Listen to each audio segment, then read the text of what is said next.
amigos, ¿qué tal? Bienvenidos otra vez a su canal Coffee with Code. Yo soy de SuperGES y en esta ocasión vamos a hablar un poquito de seguridad informática. Vamos a ver una de las vulnerabilidades más encontradas, que en este caso es la inyección SQL. Esta vulnerabilidad está clasificada en el OWASP como una de las principales. En este caso es la número 3, por lo tanto es una vulnerabilidad muy encontrada. Vamos a ver cómo explotarla y vamos a ver un poco de código para poder comprender cómo podemos arreglar este tipo de vulnerabilidades. Entonces, sin más dilación, vamos para allá. Muy bien, aquí tenemos la página web de OWASP y en este caso nos maneja el top 10. En el año 2017 vemos que inyección era la número 1, la vulnerabilidad más común y más encontrada, pero en el año 2021 pasó a ser la número 3. Y tenemos que la inyección no solamente puede ser SQL, puede ser también XML, puede ser LDAP y puede ser de diferentes tipos. En este caso es mientras tratemos de utilizar un lenguaje por encima de otro y no validemos correctamente nuestras entradas y variables, por ahí podemos tener una inyección de código. Entonces vamos a ver cómo podemos explotar esta vulnerabilidad y posteriormente vamos a pasar a la parte de código para ver cómo la podemos resolver. Entonces vamos a pasar a un sitio web en el cual vamos a ver cómo explotar esta vulnerabilidad. Aquí yo ya entré a una página la cual yo ya testé y en este caso es para fines didácticos. Por aquí quiero agregar un pequeño disclaimer. Todo lo que vamos a estar viendo en este video es para fines didácticos y yo ya lo testé y realmente no podemos hacer mucho con lo que vamos a hacer. Entonces vamos a realizar el ataque. Vamos a ir a la página de productos. Cualquier producto de esta página me va a poder servir. Y vamos a la parte de Learn More. ¿Cómo va a funcionar esta vulnerabilidad? Entonces voy a copiar la URL y la voy a pegar a un archivo de texto para que podamos visualizarla con mayor facilidad. Aquí lo que voy a ver es que este sitio está recibiendo tres parámetros. El parámetro ConID, el parámetro ID y el parámetro PID. Entonces nosotros vamos a imaginar directamente que tenemos un código el cual va a hacer una consulta con estos IDs. Entonces aquí vamos a asumir, vamos a imaginarnos el código. Para ello aquí yo tengo una página web que directamente haría algo muy similar a lo que está haciendo. Esta página recibe por get, quiere decir que por la dirección URL, como vemos aquí, el parámetro ID, recibe el parámetro y lo inyecta en una string. Entonces una vez que lo inyecta en esa string, ejecuta la consulta. ¿Cuál es el problema con este sitio? Bueno, que no está validando directamente el parámetro ID y lo está inyectando de manera incorrecta en la consulta. Entonces si el usuario me envía un parámetro inválido, quiere decir que esto irá a parar a mi base de datos. ¿Qué tipo de parámetros son inválidos? Bueno, pues si el usuario envía un ID 16, ese es correcto. Pero ¿qué pasa si el usuario me envía un parámetro AND1 igual a 0? Bueno, pues aquí la consulta quedaría directamente alterada. El atacante podría ejecutarme una consulta, la cual yo no estaría planeando ejecutar en mi sistema. Si directamente me envía esta petición, imaginemos 16 and 1 igual a 0 menos menos, así es como quedaría esta consulta. Vamos a ponerle aquí 16 and. Entonces si el usuario me envía este parámetro, ¿qué es lo que sucedería? Bueno, agregaría un AND y realizaría otro filtro, en este caso 1 igual a 0. Esta condición jamás se va a cumplir porque 1 nunca va a ser igual a 0, entonces la página no cargaría. Y está agregando menos menos. En este caso lo que va a hacer es comentar todo lo que se encuentre posterior a mi consulta. En SQL comentamos con menos menos. Entonces lo que se encuentre posteriormente a esto va a ser comentado. Entonces prácticamente esto ya no lo estaría ejecutando. Esto es por si que estamos haciendo otro filtro, si está agregando un count o si está utilizando otra consulta para traer más datos de otro lugar, lo estamos invalidando con este menos menos. Entonces, esta es una de las principales formas en las cuales nosotros confirmamos que una página web tiene una inyección SQL. Aquí directamente primero tenemos que validar si podemos alterar la consulta agregando AND1 igual a 0 y con esto no debería de cargar la página. Luego validamos con AND1 igual a 1, con esto debería de cargar la página. Con esto podemos prácticamente confirmar que el sitio web tiene una inyección SQL. Para fines didácticos en este sitio pues no funciona. No funciona de esta forma, pero tenemos una forma extra a confirmar que una página web tiene una inyección SQL. Para ello vamos a utilizar la instrucción order by y vamos a poner un número muy alto. En este caso 1000. ¿Qué es lo que hace order by? Directamente va a ordenar los resultados a partir de una columna. ¿Qué columna? En este caso, la número 1000 de mi consulta. Como muy probablemente esta consulta no tenga tantas columnas, va a fallar. Entonces vamos a probar esta instrucción. Para ello lo vamos a agregar a nuestra URL. Recordemos que el parámetro ID va a parar a la consulta. Entonces, ¿cómo lo voy a hacer? Tengo que agregar el signo de más. En este caso agregaría order by 1000. Entonces probaría con esta y veamos qué es lo que sucede. Ahí está, directamente me está diciendo que la columna 1000 no se encuentra.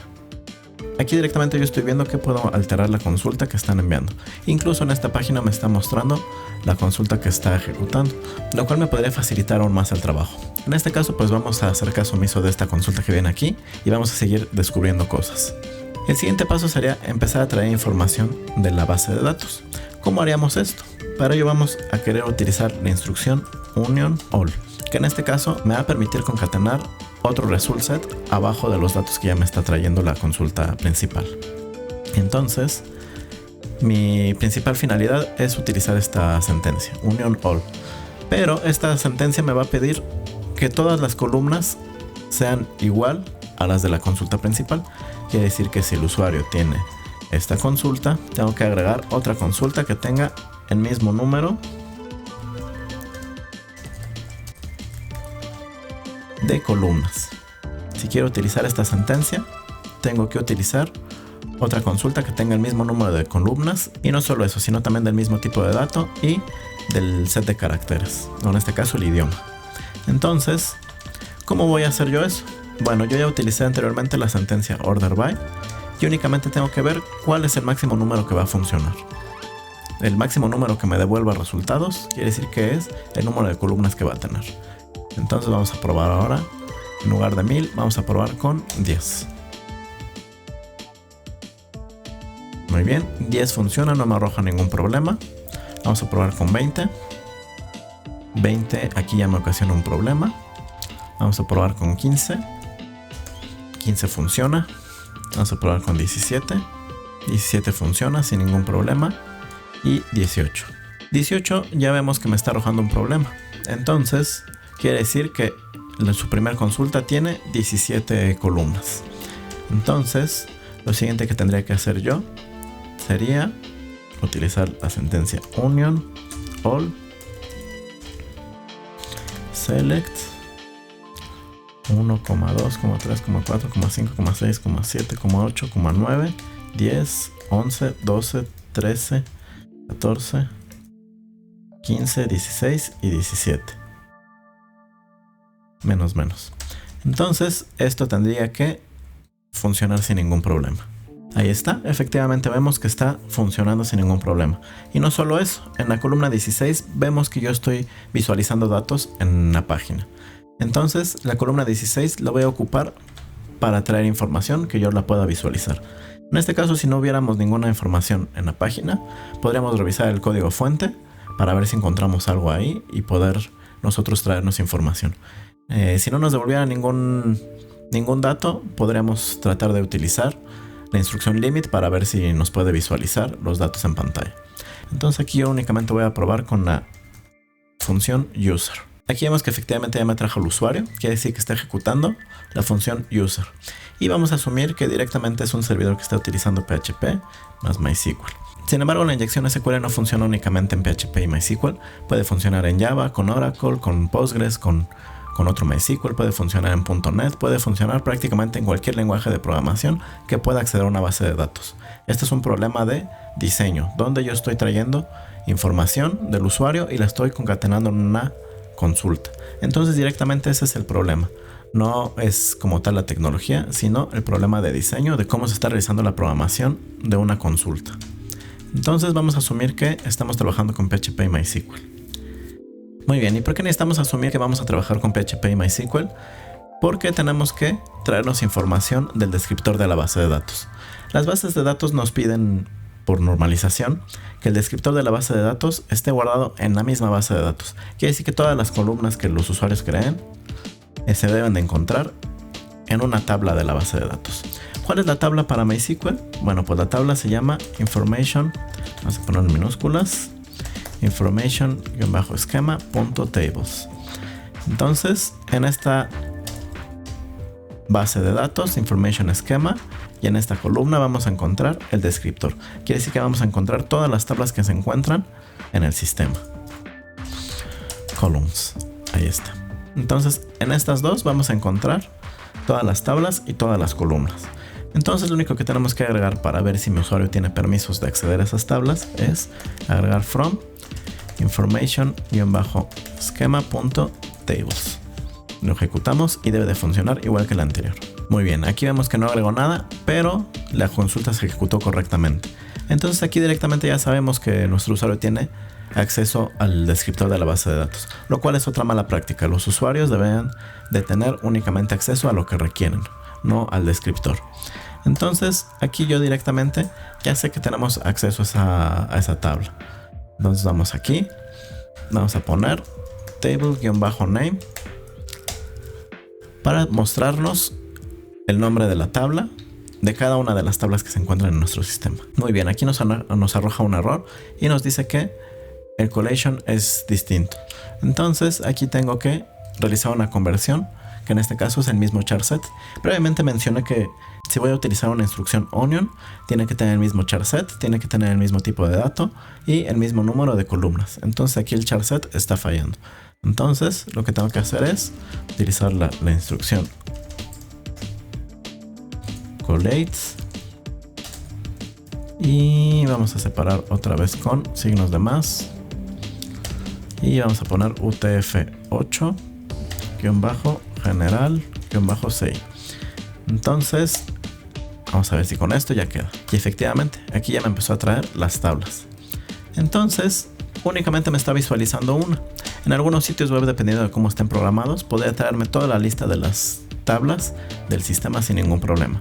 Aquí directamente tengo que ir navegando por los resultados. Entonces tengo que utilizar ahora la instrucción, o en este caso la sentencia limit. Me va a permitir ir navegando por cada uno de los resultados. Entonces vamos a ver limit, vamos a poner en mayúsculas, limit 1,1. Vemos que aquí ya me cargó otro distinto.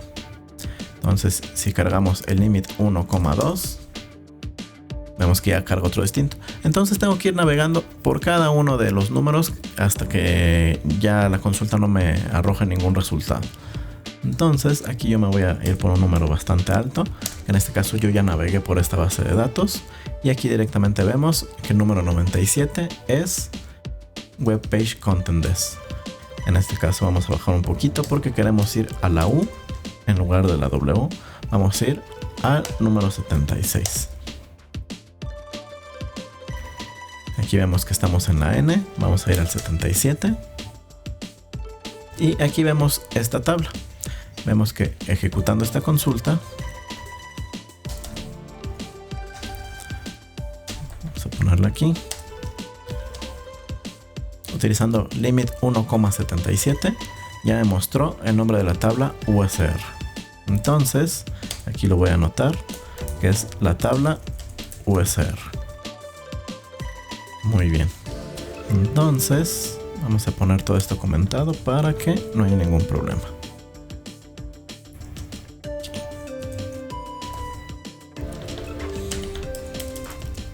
Muy bien. Entonces aquí directamente ya sabemos cuál es la tabla que nosotros queremos consultar. Ahora nos falta descubrir sus columnas. En este caso, ya tenemos el nombre de la tabla y queremos acceder a las columnas. Entonces, en lugar de ahora acceder al information-schema.tables, voy a acceder a information-schema.columns. Y vamos por acá. Muy bien. Y vemos que funciona. Quiere decir que tengo acceso a esa tabla. Muy bien. Entonces, ahora tenemos que elaborar una consulta un poquito más compleja. Muy bien. Recordemos que las tablas tienen una relación de 1 a muchos hacia las columnas. Entonces tengo yo que mostrar en este caso el nombre de la tabla y el nombre de la columna. El nombre de la columna se encuentra en column-name. Lo que voy a hacer aquí, como no tengo más lugares donde poder imprimir, voy a utilizar la instrucción concat para concatenar el nombre de la tabla con el nombre de la columna. Y esto lo vamos a mostrar como UTF. Pero no solo eso, voy a agregar también un pequeño texto que en este caso me va a permitir delimitar. Quiero que delimite con un 2 puntos sin ningún delimitador. Entonces nos dice que es 3A. Entonces lo que voy a hacer es aquí en mi código poner lo siguiente. En este caso le agregamos 0 por y en este caso la codificación que nos dé, que en este caso son números hexadecimales. Muy bien, entonces ejecutamos esta consulta y vamos a ver qué es lo que nos da.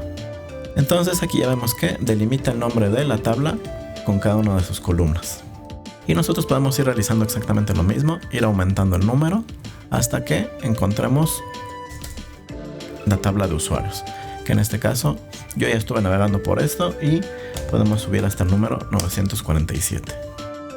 Entonces aquí ya vemos que directamente ya tenemos la tabla USR y su columna User ID.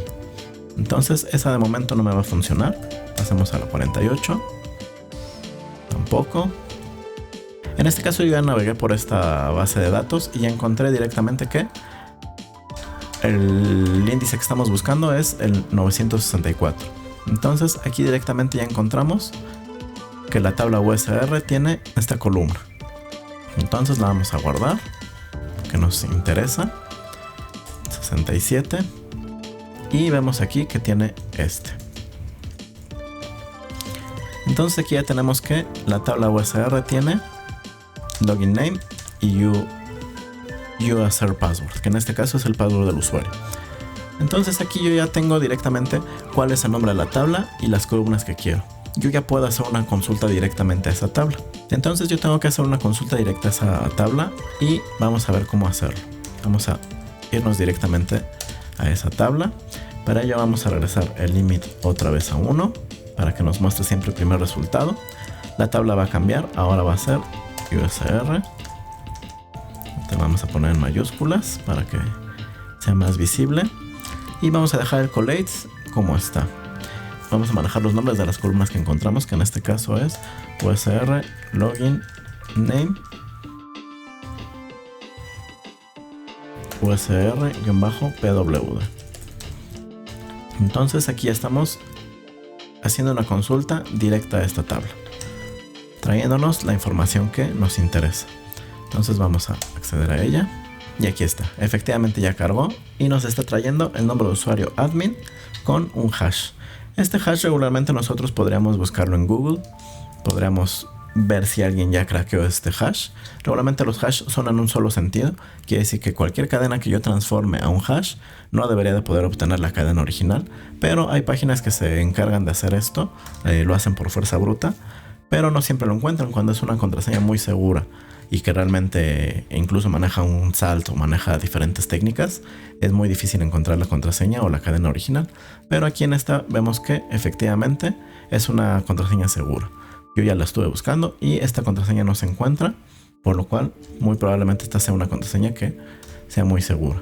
Entonces aquí ya vemos que efectivamente podemos traernos nombre de usuario y contraseña, podemos navegar por toda la base de datos, incluso traernos emails, podemos traernos prácticamente cualquier información que tengan en la base de datos. Incluso podríamos acceder con este nombre de usuario y contraseña si encontráramos el login y pudiéramos encontrar cuál es la contraseña. Entonces, como vemos, es una vulnerabilidad bastante peligrosa y que directamente nosotros la vamos a encontrar muy común. Para ello vamos a ver el código. Vamos a regresar a explicar el código de cómo se está realizando. En este caso vemos que efectivamente están obteniendo un parámetro por get, que en este caso es el ID, y lo están concatenando directamente en la consulta. Y esto permite que los atacantes puedan alterar la consulta que yo estoy generando. ¿Cuál sería la forma correcta de realizar esto? Vamos a ver el código que solucionaría este problema y el cual sería la forma más correcta de realizar una consulta. Entonces aquí vemos que tenemos, a partir de mi conexión yo puedo preparar un statement. En este caso aquí es lo que nos está indicando. Dice que puedo preparar un statement donde voy a preparar una consulta y únicamente lo voy a indicar con un signo de interrogación cerrado donde van a ir cada uno de los parámetros que requiero. Y posteriormente con la instrucción buildParam le voy a indicar que el primero es un número entero, en este caso es un número, y el segundo lo inyecte como una cadena de texto, y posteriormente toda la lista de parámetros que requiero inyectar. Entonces aquí vemos que PHP se está encargando de realizar la inyección de estos parámetros de manera segura en la cadena de texto de la consulta. Y esta es la forma más adecuada de realizar una consulta. Nosotros tendremos que estar trabajando siempre con statements. Como les comentaba, entonces esto también puede pasar en Java, puede pasar en .NET, en cualquier otro lenguaje que tenga acceso a una base de datos. En Java también podríamos hacer exactamente lo mismo. Este es un código de un servlet donde igual estamos obteniendo el parámetro ID a través de get y lo estamos concatenando de manera muy peligrosa en la consulta. Entonces este tipo de concatenaciones son las que tenemos que tener especial cuidado. Aquí vemos que directamente si el atacante me envía un parámetro ID que tiene código SQL, mi base de datos lo estaría ejecutando. La forma más indicada para hacer esto también en Java sería manejar los statements. Aquí estoy manejando un statement preparado. A partir de la consulta le digo que va a manejar el query, el cual funciona exactamente igual. Yo le indico con un signo de interrogación cerrado dónde va a ir el parámetro y le estoy indicando que sete el parámetro 0 como un entero del ID. Esta sería la forma más correcta y más segura de realizar una llamada a una base de datos desde Java y desde .php. Sí, en Java tenemos algunos sistemas ORM que me permiten gestionar las consultas de manera más cómoda, pero siempre tenemos que manejar todos los parámetros, validarlos incluso antes de mandarlos a una consulta, porque también en los ORMs podemos generar consultas de esta forma y también podría ser un problema. Incluso hay inyección en consultas de ORMs, entonces siempre hay que cuidar mucho los parámetros de entrada. Esa es una de las recomendaciones de lo WASP. Los parámetros de entrada siempre hay que validarlos y hay que inyectarlos de manera correcta en nuestros sistemas. Entonces es así como funciona la inyección SQL y es así también como se solventaría el problema. Vamos de regreso a la cámara. De esta forma nosotros estaríamos librándonos un poquito de este tipo de problemas y con esto podríamos solventar la inyección SQL. Y no solo eso, también podremos solventar problemas como inyección XML o LDAP sin ningún problema, también manejando validación en los parámetros de entrada. Espero que les haya gustado el video. No olviden seguirnos en nuestras redes sociales, unirse a nuestra comunidad de Discord. Yo soy de SuperGES y hasta la próxima.